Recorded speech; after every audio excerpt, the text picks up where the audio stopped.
लड़के के हाथ को एक ज़ॉम्बी ने काट लिया था। उसे पता था कि उसके पास अब ज्यादा समय नहीं बचा है, इसलिए उसने तय किया कि वो खुद ज़ॉम्बीज़ का ध्यान भटकाएगा, इससे पहले कि वो भी उनमें से एक बन जाए। जाने से पहले उसने अपनी प्रेमिका से अपना आखिरी इजहार किया। उसने उसे अपने स्कूल की यूनिफॉर्म से अपना नेम टैग तोहफे में दिया। बदले में लड़की ने भी उसे अपना नेम टैग दिया। लड़के ने उसे गले लगाया, फिर बिना पीछे देखे दौड़ पड़ा। जल्द ही उसकी आवाज से इमारत के सारे ज़ॉम्बी उसकी ओर खींचे चले आए। जैसे ही वे सब उसका पीछा करने लगे, लड़का ऊपर छत की ओर भागा ताकि उन्हें वहीं ले जा सके। जब नीचे की मंजिलों से ज़ॉम्बीज़ हट गए, उसके दोस्त जल्दी से नीचे उतर गए, लेकिन लड़का जल्द ही छत पर फंस गया। बच निकलने का कोई रास्ता न देखकर वह खुले लिफ्ट के शाफ्ट में कूद गया। ज़ॉम्बीज़ भी तुरंत पीछे आ गए, लेकिन उनके पास दिमाग नहीं था, इसलिए उन्हें कूदना नहीं आता था। वे सब ऊंची इमारत से नीचे गिर पड़े। लड़का लगातार चिल्लाता रहा ताकि और ज़ॉम्बीज़ उसकी तरफ आए। इस तरह उसने इमारत के सारे ज़ॉम्बीज़ मार डाले। उसकी कुर्बानी की वजह से उसके दोस्त आखिरकार पीछे की पहाड़ी तक भागने में सफल हुए। तब तक लड़के में बदलाव शुरू हो चुका था। उसी समय उसका दुश्मन सामने आ गया। वह दुश्मन आधा इंसान और आधा ज़ॉम्बी बन चुका था। लड़का मरते दम तक लड़ने के लिए तैयार हो गया, लेकिन कुछ ही झड़पों में वह हार गया। आधा ज़ॉम्बी बने दुश्मन के सामने उसका कोई मुकाबला नहीं था। दुश्मन ने उसे जमीन पर दबोच लिया, फिर बेरहमी से उसकी आंखों में छुरा घोंप दिया, लेकिन उसके लिए इतना काफी नहीं था। उसने लड़के का मजाक उड़ाया कि वह हार गया। उधर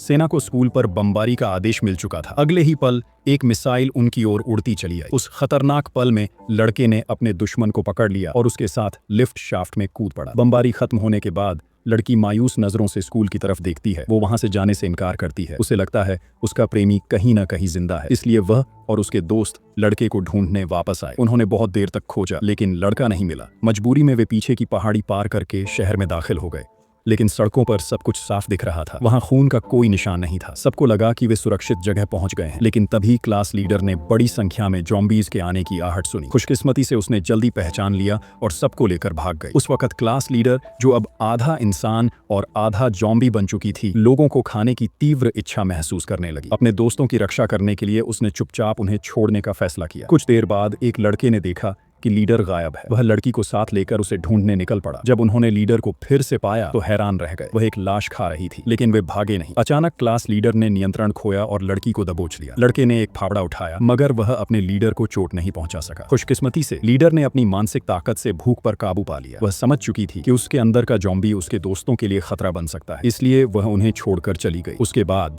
समूह बहुत दूर तक चलता रहा। आखिरकार वे एक शरण स्थल तक पहुंच ही गए।